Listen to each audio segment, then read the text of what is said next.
और इसी बीच खबर आ रही है, दिल्ली में बिगड़ा प्रदूषण का स्तर। आनंद विहार में पहुंचा एयर क्वालिटी इंडेक्स 334।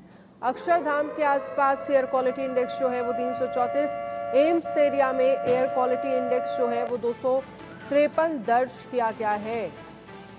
तो एक बार फिर से प्रदूषण का लेवल जो है वो बिगड़ता हुआ दिल्ली एनसीआर में नजर आ रहा है और प्रदूषण एक बार फिर से लोगों की, प्रशासन की, दिल्ली सरकार की मुश्किलें बढ़ाता हुआ दिखेगा। दिल्ली में बिगड़ा प्रदूषण का स्तर, एयर क्वालिटी इंडेक्स की बात करें तो 334 के पार पहुंचा है। अक्षरधाम में, माफ कीजिएगा, आनंद विहार में अक्षरधाम की बात करें तो एम्स एरिया के आसपास 253 है। आनंद विहार में एयर क्वालिटी इंडेक्स 334 और अक्षरधाम में भी 334 एयर क्वालिटी इंडेक्स दर्ज किया गया है। दिल्ली एनसीआर के लोग इस वक्त पॉल्यूशन की मार झेल रहे हैं। सुबह का वक्त है और सोचिए जो पॉल्यूशन का लेवल है वो 270 है। मैं नोएडा की बात कर रहा हूँ। अगर ग्रेटर नोएडा की बात करें तो यहाँ जो एक्यूआई है 300 के पार पहुँच गया है। हर साल पॉल्यूशन की समस्या आती है, मगर जो सरकारी होती है, जो तमाम एजेंसियाँ होती हैं, वो उस पर कोई ठोस कदम नहीं उठाती। सुबह के वक्त जब बच्चे अपने घर से निकलते हैं स्कूल के लिए, उनकी आंखों में जलन होता है, है, मगर क्या करें, पढ़ाई भी जरूरी है। कोई तस्वीर और इस तरीके से जो सुबह की तस्वीर है आपको नजर आएगी और सड़कों पर जो धुंधलापन है वो आपको दिखाई देगा।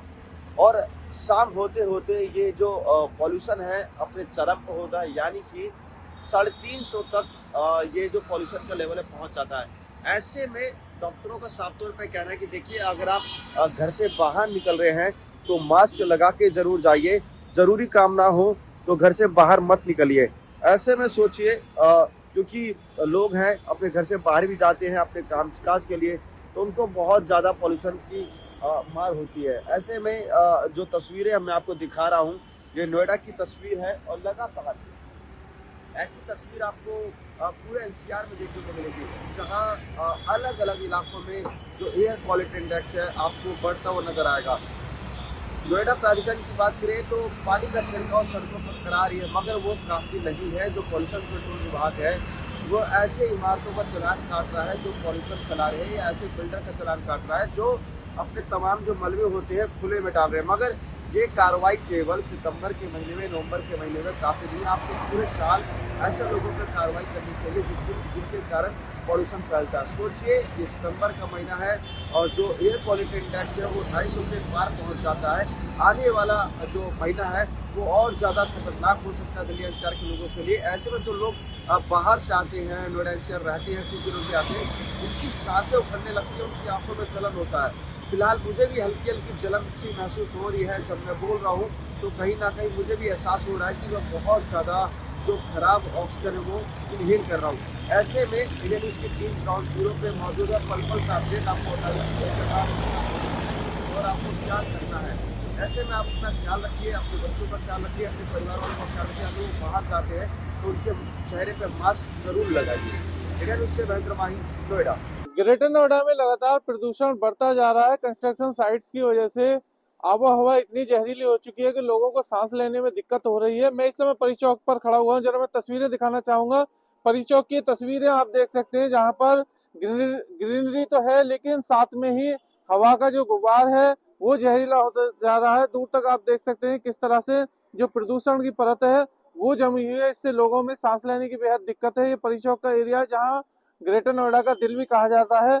और एयर क्वालिटी इंडेक्स की बात की जाए तो ग्रेटर नोएडा में 287 के करीब एयर क्वालिटी इंडेक्स पहुंचा हुआ है। इसके साथ ही क्रेडाई संस्था जो बिल्डर की संस्था है, उन्होंने भी अपनी कंस्ट्रक्शन साइट पर बिल्डरों से अपील की है कि वो anti smoke gun, green net और साथ के साथ पानी का छिड़काव करें, जिससे कि जो बढ़ते प्रदूषण है उससे रोका जा सके। हालांकि अभी दिवाली नजदीक है, लेकिन जिस तरह से एयर क्वालिटी इंडेक्स और वायु प्रदूषण में जबरदस्त इजाफा हो रहा है उसकी वजह से लोग चिंतित जरूर हैं। और इसके साथ ही बुजुर्ग के अलावा मासूम बच्चों को भी कहीं ना कहीं परेशानियों का सामना करना पड़ रहा है, बीमारियां बढ़ रही हैं। इसको देखते हुए अब जो पॉल्यूशन विभाग है वो दावा कर रहा था, लेकिन सड़कों पर कहीं भी कोई कार्रवाई होती नजर नहीं आ रही है, जिसकी वजह से जो वायु प्रदूषण है उस पर लगाम लग सके। ग्रेटर नोएडा से इंडिया न्यूज के लिए अकरम खान। अभी हमारी मौजूदगी चंदासी में है और चंदासी जो है ये कहा जाता है कि एशिया की सबसे बड़ी कोल मंडी है, चंदौली और बनारस के बॉर्डर पे। और अगर हम बात करें सुविधाओं की तो यहाँ पे जो काम करने वाले मज़दूर हैं, कामगार हैं, उनको सुविधाओं के नाम पे कुछ नहीं मिलता है। धूल और इतनी परेशानियों के बीच काम करने को मजबूर हैं यहाँ के लोग और धूल फाँकते हैं, जिससे कि बीमारियों का खतरा बढ़ा रहता है। दूसरी चीज़, अगर बात करें इनको कितना सैलरी मिलता है, कितना पैसा मिलता है, तो अभी हमने कई लोगों से बात किया। उनका कहना है जो यहाँ पे काम करते हैं, कोई 200 कोई 300 रुपया रोज़ कमाता है। 200-300 रुपया कमा के बीमारियाँ लेके जाता है अपने साथ। आप समझिए, अगर कहीं पॉल्यूशन हो रहा है, बड़े शहरों में पॉल्यूशन हो रहा है, तो उसके लिए तमाम गाइडलाइंस आ रही है। स्मॉग अभी चल रहा है जैसे दिल्ली वगैरह में, लेकिन यहाँ पे पॉल्यूशन इतना है कि आप समझ सकते हैं, पूरा धूल उड़ रहा है। और हर जगह आप देख सकते हैं यहाँ के बहुत सारे छोटे छोटे डिपोस बने हैं जहाँ पे कोयला आता है और उसको फिर एक बार उतार के फिर दूसरी गाड़ियों में लादा भी जाता है। एक दो लोग भी हैं, बात कर लेते हैं, ड्राइवर हैं सर। क्या नाम है? उमेश गिरी। कहाँ के रहने वाले उमेश जी? सोनभद्र। कोयला लेके आए हैं? नहीं सर, लोड किए हैं लोड? यहाँ से। आप लेबर हैं, उतारते लाते हैं? क्या सुविधा मिलती है? कोई सुविधा नहीं सर, वही मजदूरी मिलता कितना है। मजदूरी मिल जाता है? 300 रुपया पर डे का। एक दिन में 300 रुपया कमाते, इतना धूल में। तबीयत खराब होती है जी। तो क्या डॉक्टर बोलता है? वो धूल गर्दा से होता है, तबीयत खराब बोलते हैं। धूल गर्दा से खराब होता है, प्रदूषण से खराब होता है, तो फिर दवाई करा के फिर काम करते हैं, मजबूरी है। आप पीछे के साइड पे देखिए कितना धूल उड़ा है। सड़क पे जब है तो अंदर क्या ही हाल होता होगा। कहाँ के हो भाई साहब? हम भी सोनभद्र जिला के हैं। सोनभद्र से काम करने आए हुए हैं? जी जी। कितना आपको मिलता है? क्या? 300 जी 300। 300 जी। रोज काम करते हो? जी रोज काम करते हैं। क्या करें साहब, इतना डस्ट उड़ रहा है, हम लोग को मजबूरी है जो हम लोग काम कर रहे हैं। क्या मजबूरी में काम कर रहे हो, इतना धूल धक्कड़ में? जी, काम करना पड़ रहा है। काम करना ही पड़ेगा, नहीं पड़ेंगे तो पेट का सवाल है। पेट का सवाल है जी।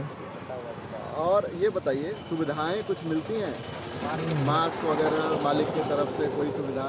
नहीं, कोई मास्क। बीमार होने पे दवाई? बीमार होने पर अपने ही दवाई कराना पड़ेगा। अपने ही दवाई कराना पड़ेगा? हाँ। मालिक कोई दवाई नहीं करा? नहीं, कोई मालिक की तरफ नहीं। तो आप देखिए, अगर धूल में परेशान होते हैं, बीमार होते हैं, तो इनको खुद ही दवाई कराना पड़ता है। लेकिन कहना इनका भी एक तरीके से ठीक ही है कि पापी पेट का सवाल है।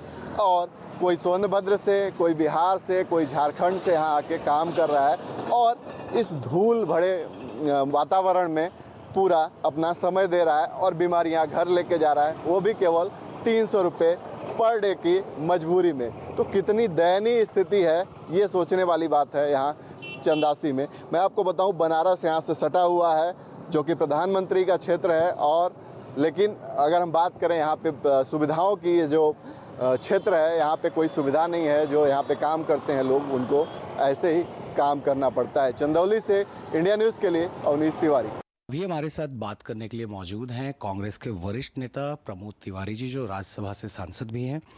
सर, दिल्ली में सर्दियां आ रही हैं और फिर से पॉल्यूशन एक बहुत बड़ा इशू बन चुका है। लोग शिकायत कर रहे हैं कि किस तरह से उन्हें काफ़ी परेशानियां हो रही हैं।